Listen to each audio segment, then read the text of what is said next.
Assalamualaikum warahmatullahi wabarakatuh. Kembali lagi dengan saya Widyo Andre Pramono di Belajar Biologi. Baiklah adik-adik sekalian, hari ini kita akan membahas topik materi mengenai materi biologi terkait struktur dan fungsi jaringan hewan. Oke, baik. Sebelum kita mendalami materi bagaimana sih struktur dan fungsi jaringan pada hewan, kita harus tahu dulu apa pengertian dari jaringan. Nah, jaringan merupakan kumpulan dari beberapa sel yang mempunyai struktur dan fungsi yang sama. Itu adalah konsep jaringan. Oke, baik. Langsung kita masuk ke dalam materi pembelajaran. Baik, secara umum, ternyata tubuh hewan itu tersusun dari 4 jenis jaringan. Yang pertama adalah jaringan ikat, yang kedua adalah jaringan epitelium, yang ketiga adalah jaringan otot, dan yang keempat adalah jaringan syaraf. Mari kita kupas bersama-sama masing-masing jaringan tersebut. Baik, yang pertama adalah jaringan epitel. Baik, jaringan epitel adalah jaringan di mana sebagai pelindung tubuh hewan dari lingkungan luar, dan jaringan epitel juga merupakan jaringan yang melekat pada jaringan ikat. Nah, secara bentuk, jaringan epitel itu terdiri dari epitel selapis dan epitel berlapis. Sudah pasti dong, kalau kita mendengar selapis dan berlapis ada perbedaannya. Yang selapis artinya hanya terdiri dari selapis jaringan saja, dan yang berlapis itu memiliki beberapa lapisan sehingga ia membentuk suatu jaringan yang kompleks. Oke, baik. Selanjutnya, jaringan epitelium itu berdasarkan letaknya dibagi menjadi 3. Yang pertama ada epidermis, ada endotelium, dan mesotelium. Oke, baik.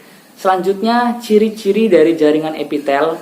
Yang pertama adalah dia memiliki struktur yang rapat. Yang kedua, tidak memiliki pembuluh darah namun memiliki sel syaraf. Dan yang ketiga, daya regenerasi yang tinggi. Bagaimana? Sudah paham? Oke, baik, kita lanjutkan. Untuk pembagian ataupun jenis-jenis dari jaringan epitel itu ada beberapa macam, tepatnya ada 5. Yang pertama adalah epitelium pipih atau squamous epitelium. Nah, ini biasanya digunakan sebagai pelindung tubuh dan biasanya terdapat pada kulit hewan itu sendiri. Kemudian yang kedua adalah epitelium kubus atau cuboid epitelium, di mana epitelium ini berfungsi sebagai absorpsi dan sekresi, dan biasanya ini terdapat pada kelenjar yang ada dalam tubuh hewan seperti halnya kelenjar ludah dan kelenjar keringat. Baik, yang ketiga adalah epitelium silindris. Sama halnya dengan yang kubus tadi, silindris berperan dalam proses absorpsi dan sekresi, di mana epitel ini banyak terdapat pada saluran pencernaan hewan seperti halnya lambung dan usus halus. Kemudian yang ketiga yang keempat adalah epitelium transisional, di mana epitelium ini banyak terdapat pada kandung kemih, uretra, dan tubulus ginjal. Dan yang terakhir adalah epitel kelenjar. Nah, sudah pasti, namanya saja epitel kelenjar. Sudah pasti banyak terdapat pada kelenjar tubuh hewan seperti halnya kelenjar endokrin dan eksokrin. Baik, itu tadi adalah jenis-jenis dari epitelium. Nah, sebenarnya fungsi keseluruhan jaringan epitelium adalah sebagai proteksi, sebagai absorpsi, sekresi, ekresi, dan pertukaran zat. Oke, baik. Itu adalah jaringan yang pertama. Selanjutnya jaringan yang kedua adalah jaringan ikat. Nah, seperti namanya, jaringan ikat ini berfungsi sebagai mengikat antara jaringan yang satu dengan jaringan yang lainnya, sehingga dia memiliki satu kesatuan dan dapat melaksanakan aktivitas dalam tubuh dengan baik. Baik. Kemudian jaringan ikat sendiri tersusun dari beberapa komponen. Yang pertama ada makrofag, yang kedua ada fibroblast, sel tiang, sel lemak, sel darah merah, sel darah putih, dan melanosit. Oke, baik. Selanjutnya untuk klasifikasi dari jaringan ikat sendiri, jadi jaringan ikat itu terdiri dari beberapa macam. Yang pertama adalah jaringan ikat longgar. sudah pasti dia memberikan bentuk yang longgar, kemudian menyelubungi serat otot, dan jaringan ini banyak terdapat pada tubuh hewan. Selanjutnya adalah jaringan ikat padat. Jaringan ikat padat memiliki serat-serat yang lebih banyak dan padat, dan contohnya adalah pada jaringan dermis kulit dan pembungkus tulang. Kemudian yang ketiga adalah jaringan lemak atau adiposa, di mana jaringan ini berfungsi untuk melindungi organ-organ dari benturan, kemudian persediaan cadangan makanan dan alat pengatur suhu. Baik, selanjutnya yang keempat adalah jaringan tulang rawan atau kartilago, di mana dia merupakan jaringan yang memiliki serat dengan matriks yang elastis dan berasal dari kondroblas yang menghasilkan kondrosit. Baik, selanjutnya adalah jaringan tulang sejati, di mana jaringan tulang sejati ini berasal dari osteoblas yang menghasilkan osteosit, dan osteosit menyekresikan matriks yang disebut dengan osteon. Baik, yang selanjutnya adalah jaringan darah. Nah, sama halnya dengan fungsi darah, maka jaringan darah ini memiliki fungsi yang pertama adalah membawa sari-sari makanan, oksigen, hormon, dan sisa metabolisme, dan yang kedua adalah mencegah infeksi dan memerangi kuman. Selanjutnya, yang terakhir adalah jaringan limfa. Jaringan ini terdiri dari sel-sel limfosit dan makrofag yang serat-serat retikuler. Jadi jaringan limfa terdapat pada organ limfa seperti timus, tonsil, dan limfa. Baik adik-adik, apakah sudah paham? Baik, kita lanjutkan. Untuk jaringan selanjutnya adalah jaringan otot. Nah, pada tubuh hewan, sama halnya dengan manusia, jaringan otot tersusun dari serat-serat otot yang berfungsi sebagai alat gerak aktif.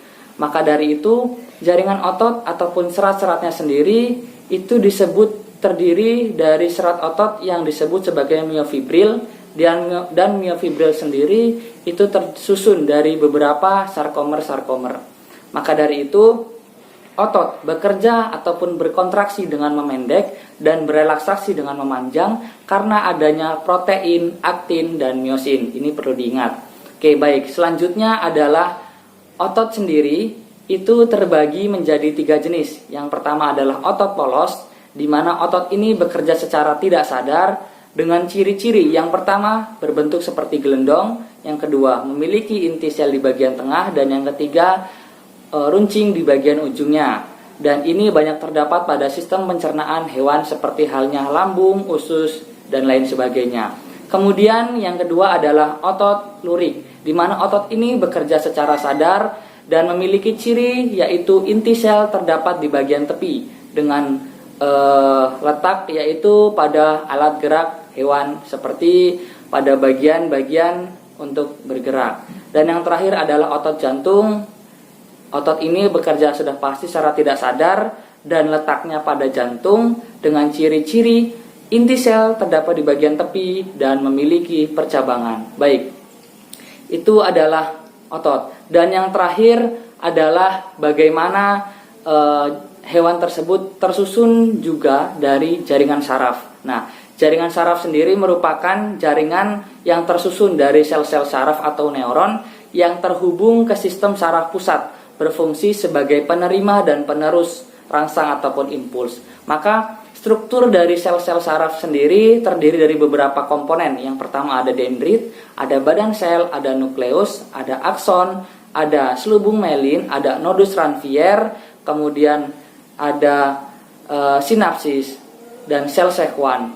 Kemudian untuk macam-macam jaringan sel sendiri tersusun dari 3 jenis, yaitu syaraf sensorik, syaraf interneuron, dan syaraf motorik. Baik, untuk keseluruhan sebenarnya saraf pada hewan sama halnya dengan saraf pada manusia, baik dari segi bentuk dan fungsinya. Namun demikian kita perlu mengetahui bagaimana syaraf itu tersusun. Maka dengan demikian dari keempat dari jaringan penyusun pada hewan nantinya ketika bergabung menjadi satu kesatuan itu akan membentuk suatu organ. Maka organ nanti yang akan bekerja di dalam tubuh hewan sehingga dapat memenuhi kebutuhan hewan. Maka dari beberapa organ nanti itu akan bergabung menjadi satu kesatuan, maka terbentuklah sistem organ, dan sistem organ bekerja dengan sistem organ lainnya, maka terbentuklah organisme, yaitu hewan.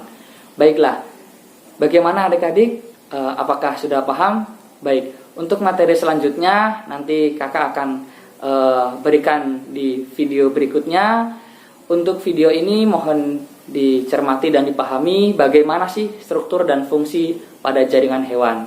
Demikian untuk materi yang kakak sampaikan. Kakak akhiri. Assalamualaikum warahmatullahi wabarakatuh.